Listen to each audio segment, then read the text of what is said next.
Bien amigos, 22 horas y 36 minutos y esta punta política la vamos a terminar en dos bloques. El primero con dos mujeres que además tienen vasta trayectoria gremial y también política. Nos referimos a Ivonne Pasada, senadora del Frente Amplio, Movimiento de Participación Popular. Gracias por estar con nosotros. Gracias por la invitación. Conoce muy bien Maldonado, nos decía que que ella tiene su casa hace muchos años en Piriápolis, ¿no es así? Me gusta mucho. Bien. Y la doctora Graciela Bianchi, que es diputada por el Partido Nacional. ¿Qué tal? ¿Cómo les va? Muchas gracias por estar las dos. Y tenemos estos dos programas.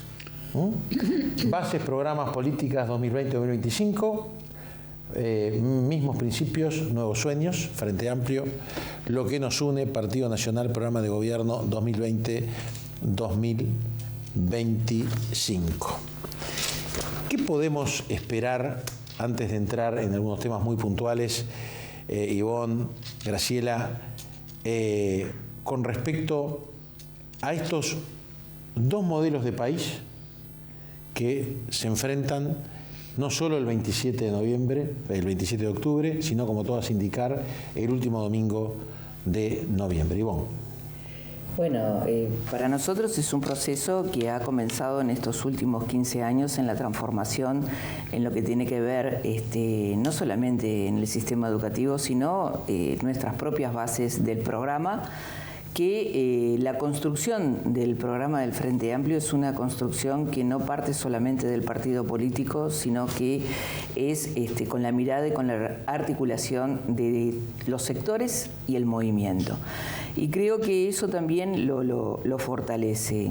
Como muy bien decía, ahí estas bases que son el proyecto de país que viene con un antecedente que es la transformación que se ha venido realizando durante estos 15 años en materia de salud, en materia de educación, economía, relaciones laborales, la política internacional, que es lo que se puede evaluar en esta etapa y que en el próximo mes de octubre la gente va a decidir sobre la propuesta de lo que hay y de lo que estamos dispuestos a seguir haciendo. De alguna forma se va a poner también en referéndum lo que fueron estos 15 años. Sí, indudablemente es el cuarto referéndum, ¿no?, que tendría nuestro gobierno del Frente Amplio, del cual creo que es importante destacar que durante todo este periodo no es sencillo que un partido político mantenga las mayorías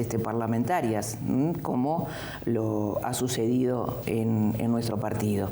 Todo indicaría que ese escenario quizás cambie. Y me parece que en la política ese cambio va a fortalecer de alguna manera lo que yo creo que son las relaciones políticas, el diálogo político, que creo y lo defiendo muchísimo porque me parece que es el avance de los partidos modernos el estar dialogando. Graciela Bianchi, un partido político que pretende ganar el gobierno y concretar la alternancia, anunciando justamente lo que decía la senadora Pasada, acuerdos. Bueno, bienvenido sea, porque tener mayorías absolutas, como tuvo el Frente Amplio legítimamente obtenidas, no significa que no se acuerde, ni significa que la disciplina partidaria haga que incluso en desacuerdo con lo que se va a votar. Yo he tenido diputados en sala, hemos estado con diputados del Frente Amplio que fundamentan en contra de algo que después van a votar. Eso para mí, que vengo del 71, yo creo que yo también por un problema de edad, eso no sé si en el 71, porque para determinados sectores políticos de la izquierda del Uruguay el Frente Amplio no era una opción. Eso nunca pasó. Nosotros con Sereñi, yo estaba en la corriente Unidad Frente Amplista, era secretaria de bancada de Democracia Avanzada hasta fines del 92, porque ahí ya me empecé a desilusionar, seguí votando pero no militando, se buscaban los consensos. En cambio ahora es acomodé lugar No importa cómo vengamos, reconociendo que, por ejemplo, el caso de Venezuela, está pasado en el Senado también. Diputados, yo me voy a referir a la Cámara donde estoy, que manifiestan que están contestes en que Venezuela es una dictadura, pero después cuando llega el momento de votar, votan por disciplina partidaria. Entonces, no es el problema solamente de las mayorías absolutas, es como el frente tomó las mayorías absolutas. O sea, se puede perfectamente, como es una coalición de nombre, porque era movimiento y coalición cuando se fundamos en el 71. Ahora es un partido, lo digo sin desmerecer, pero es un partido, pues yo no veo movimiento y coalición, sinceramente, y el movimiento era la correntada de independientes, que en definitiva era lo que hacíamos, que era mucho más democrático. Y les hizo mal. Yo creo que le hizo mal al país y le hizo mal al Frente Amplio. ¿Y cómo piensa usted que el Partido Nacional, ahora que usted milita dentro del Partido Nacional, con el doctor Lacalle Pou, puede revertir eso que usted considera que le hizo mal al país? Bueno, porque, por ejemplo, en el sector Todos, donde yo estoy, en la lista 404, nosotros no tenemos disciplina partidaria. Yo he votado incluso distinto, leyes importantes que Luis Lacalle Pou. Soy muy orgánica, obviamente, pero nosotros no recibimos determinaciones ni decisiones fuertes al punto que no podamos discutirlo, primero, y segundo, que no podamos votar distinto. Eso en primer lugar. Y en segundo lugar, es evidente que la oposición, ningún partido de la oposición, va a tener mayorías absolutas, por suerte para el país y por suerte para la oposición. Entonces se va a volver a lo que fue tradicional en el Uruguay, gobernar por pactos, por coaliciones, por acuerdos, y ojalá tengamos al Frente Amplio también en los acuerdos con la oposición, porque hay sectores del Frente Amplio que están de acuerdo más con la oposición que con otros sectores del Frente Amplio. Eso que pone arriba de la mesa la diputada Bianchi, senadora Pasada, sin duda es un hecho. La política uruguaya se ha atomizado y hoy promete y adelanta un parlamento sumamente fragmentado, donde por un lado muchos pueden decir esto es mucho mejor, pero también es cierto que va a ser más difícil. Cuando va a haber un presidente de la República que va a tener sus legisladores, pero no le va a alcanzar ni en las leyes que requieren mayoría simple, ni mucho menos las que requieren mayorías especiales. Entonces, ¿cómo nos podemos imaginar y cómo le podemos traducir al televidente, al elector, a tan poco de las elecciones nacionales, fundamentalmente un mensaje esperanzador para que todos aquellos problemas que hoy tenemos los uruguayos, que tienen los uruguayos, se puedan solucionar con políticas de Estado por encima de lo que cada partido político considera que son principios, son ideas, son ideales? A ver, yo creo que primero el Frente Amplio sigue siendo una coalición, sigue siendo un movimiento y sigue teniendo sus comités de bases que son justamente el que nutre el trabajo diario de nuestra fuerza política. Ahora, coalición también hubo en años anteriores, antes del 2005. Los pactos o los acuerdos entre el Partido Colorado y el Partido Nacional iban en detrimento de las propuestas que tenía el Frente Amplio. Yo, y la diputada recordará, en este país, en los años donde se hacían esos acuerdos, existieron reformas educativas que aparecían adentro del presupuesto nacional. Esas políticas, y había una mano que se levantaban y se acordaban entre ambos partidos, en detrimento de que del diálogo, de buscar acuerdos, de buscar salidas. Sin embargo, cuando tuvimos la peor crisis económica de este país, mi fuerza política, que no estaba en el gobierno, se sentó y buscó salidas para el momento en el Parlamento, dándole los votos necesarios para una crisis que estaba en la puerta. Que el tema del diálogo y la búsqueda de consensos, bueno, los tenemos siempre por la propia constitución del Frente Amplio, Partido Comunista, Movimiento de Participación Popular, Partido Socialista, todos en su conjunto debemos de consensuar muchas veces. Y esa es la forma que tenemos de funcionar. Que por disciplina partidaria, bueno, eso es parte de una discusión que se podrá estar de acuerdo o no estar de acuerdo, pero que no ha llevado a la fisura dentro del propio partido que no vaya más allá de la discusión propia. Elementos alentadores, bueno, el Frente Amplio tiene una vocación de diálogo. Vuelvo a insistir, en los momentos más complejos del país, fue la primera fuerza política que se puso del lado de un gobierno que estaba totalmente en crisis, como lo fue en el 2002, en el 2003, y que tuvo la capacidad de conformar la concertación para el crecimiento con el movimiento de empresarios y los trabajadores. Buscando que, recuerdo clarito, 30 medidas que salieran de la propia crisis. Y esa es la vocación permanente que se tiene, el diálogo, el buscar acuerdos. Ya tenemos leyes que necesitamos una mayoría especial, por ejemplo, la creación de la Universidad de la Educación, que como no tenemos los votos de la oposición, porque es la creación de un organismo que necesita una votación especial, hoy no están. Y vaya que se precisaría para la formación, para la capacitación de docentes, de maestras de todo el país, que no genera ningún tipo de gasto. Pero ya vamos a entrar en eso porque ahí tiene que ver con el cogobierno, lo que no se está de acuerdo con el gobierno. Sin embargo, cuando la Universidad Técnica que aprobó Mujica y que hasta hoy funciona sin cogobierno, está funcionando muy bien, a tal punto que se prorrogó la ley para que no existiera el cogobierno. Pero enseguida vamos a hablar. Empiezo. Bien. No, la misma pregunta. ¿Cuál es el mensaje esperanzador para acuerdos que se van a tener que dar? Primero, yo quiero ser justa, porque yo estaba en el Frente Amplio hasta el año 2013. Y quiero que seamos veraces, a ver, con la realidad. En la crisis del 2001 y 2002 fue Astori el que apoyó al gobierno, a Valle, el mismo Valle lo dijo sistemáticamente, que se reunía con él. Vázquez quería el default. Bueno, está por todos lados, están en las redes, los videos, Vázquez quería el default. Bueno, perdón, la Cámara de Diputados se negó a hacerle, por los votos del Frente, se negó a hacerle un homenaje a Jorge Valle hace bien pocos meses.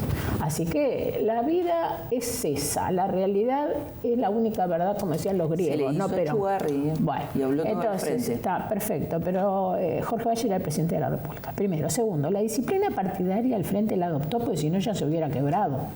Por una razón muy sencilla, porque los que tienen dos modelos de país adentro es el Frente Amplio. Porque basta ver la política económica que se siguió durante todos estos años y después del continuismo. Yo no estaba de acuerdo con la forestación, yo no estaba de acuerdo con las zonas francas, no estaba de acuerdo con la privatización de puertos, milité en contra. Y resulta que esto fue un continuismo total. ¿Dio buenos resultados? Bueno, yo no me voy a poner a discutir si te había viento de cola o no. Evidentemente sí, porque los commodities estuvieron altísimos por lo menos durante 14 años. Pero yo creo que hubo una buena administración de Astori, de la economía. Y ahora Astori está diciendo cosas como que hay muchos empleados públicos, parece de la oposición. Y después están los sectores a los que pertenece la senadora, que yo respeto profundamente, porque todo el mundo tiene derecho a pensar lo que quiere, que son los sectores que tienen otro modelo de país, los sectores más radicales del Frente.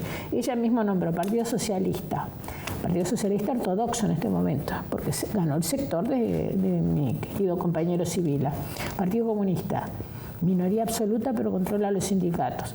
MPP, nombre civil, y lo digo con todo respeto, pero que yo soy profesora de historia, del MLN. Entonces, ¿tienen el mismo modelo de país? No, por eso hay enfrentamientos permanentes y sistemáticos, y yo lo viví de adentro. No fue tan mal con los resultados. Yo no sé si le fue bien o mal, a mí lo que me importa es si le fue bien o mal al país.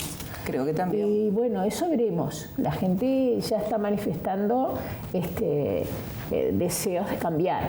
Eso es una tendencia, entonces vamos a ver cuáles son los resultados electorales. Pero a ver, la gente está desconforme con la educación, la gente está desconforme con la salud, la gente está desconforme con la seguridad, con la política exterior, que nos hacen pasar vergüenza todos los días.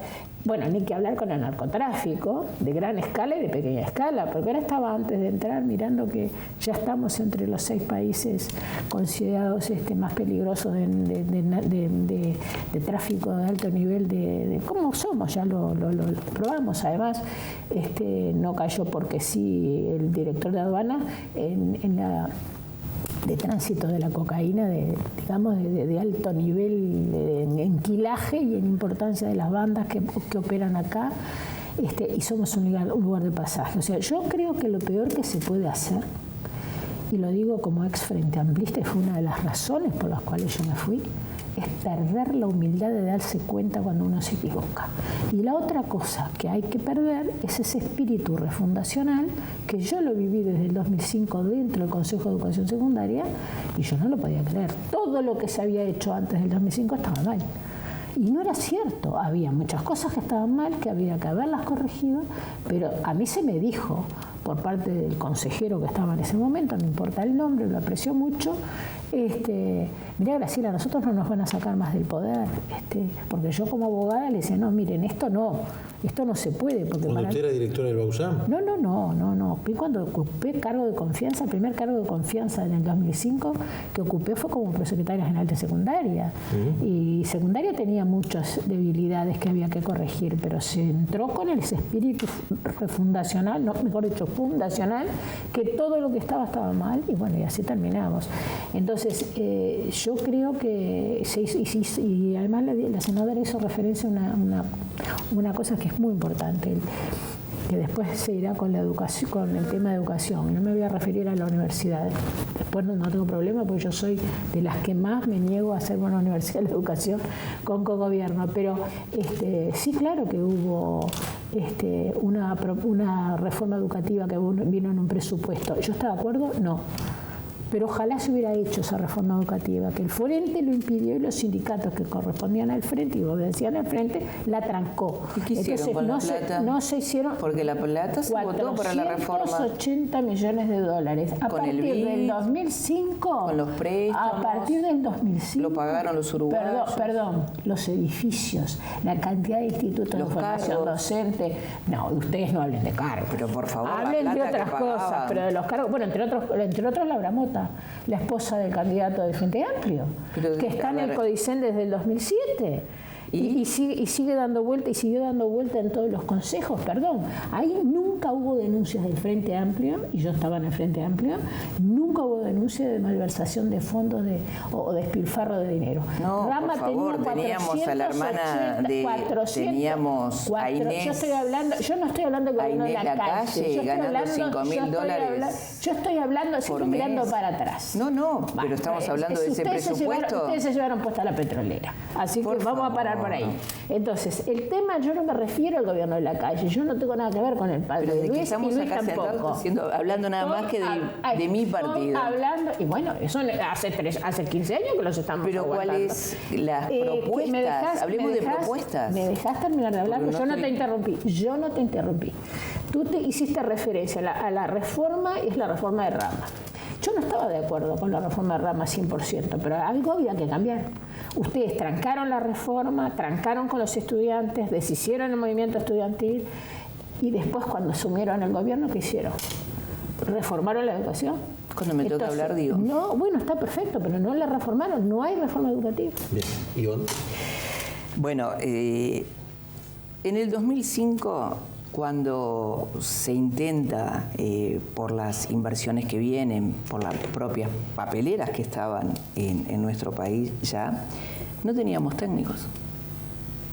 Porque la propuesta educativa que tuvo Rama y que venía en ese presupuesto era que la figura del técnico, del alumno que podía egresar de la Universidad del Trabajo, que eran los técnicos del futuro con su formación profesional, no eran necesarios, porque íbamos a un país de servicios.